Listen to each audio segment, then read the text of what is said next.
Of course హైదరాబాద్కున్న ఒక బలహీనత దౌర్భాగ్యం ఏంటంటే ఎప్పుడూ 50% దాటదు. జూబ్లీ హిల్స్ కూడా ఇప్పుడు ఆ 5 గంటల వరకు 47% వచ్చినట్టుగా మనకు ఉంది. అంటే 50% 1% అటు ఇటుగా 50% పోలింగ్ నమోదయ్యే అవకాశం ఉంది.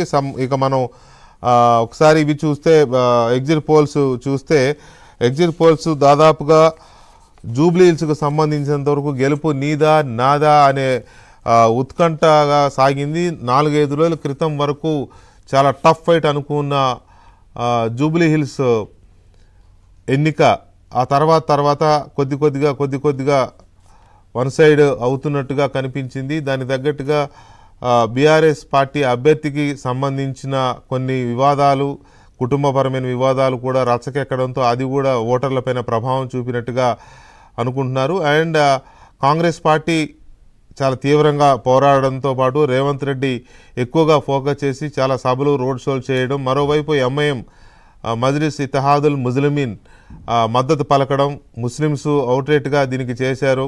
అలాగే లాస్ట్ మినిట్లో అజారుద్దీన్కి మంత్రి పదవి కట్టబెట్టి మైనార్టీలను మరింత ప్రసన్నం చేసుకునే ప్రయత్నాన్ని రేవంత్ రెడ్డి చాకచక్యంతో చేశారు. దీంతో కాంగ్రెస్ పార్టీ వైపు మొగ్గింది అనే కొన్ని అంచనాలు కూడా ఉన్నాయి. మొత్తం మీద 14వ తేదీ వచ్చే అంతిమ ఫలితమే నిజమైనప్పటికీ ఎగ్జిట్ పోల్స్ మాత్రం నా చేతిలో ఉన్నాయి. ఎగ్జిట్ పోల్స్ అన్నీ ఒక కాంగ్రెస్ పార్టీకే పట్టం కడుతున్నట్టుగా తెలుస్తోంది. కాంగ్రెస్ పార్టీ అభ్యర్థి నవీన్ కుమార్ యాదవ్ గెలవబోతున్నాడనేది ఈ ఎగ్జిట్ పోల్స్ యొక్క ఒక రకంగా చెప్పొచ్చు, మనం ఫలితం అని చెప్పొచ్చు. దీంట్లో చాణక్య స్ట్రాటజీస్ అనే సంస్థను మనం చూస్తే కాంగ్రెస్ పార్టీ 46% ఓట్లతో విజయం సాధించబోతుందనేది, బీఆర్ఎస్ పార్టీ 43% ఓట్లతో ఆగిపోతుందనేది ఆపరేషన్ చాణక్య.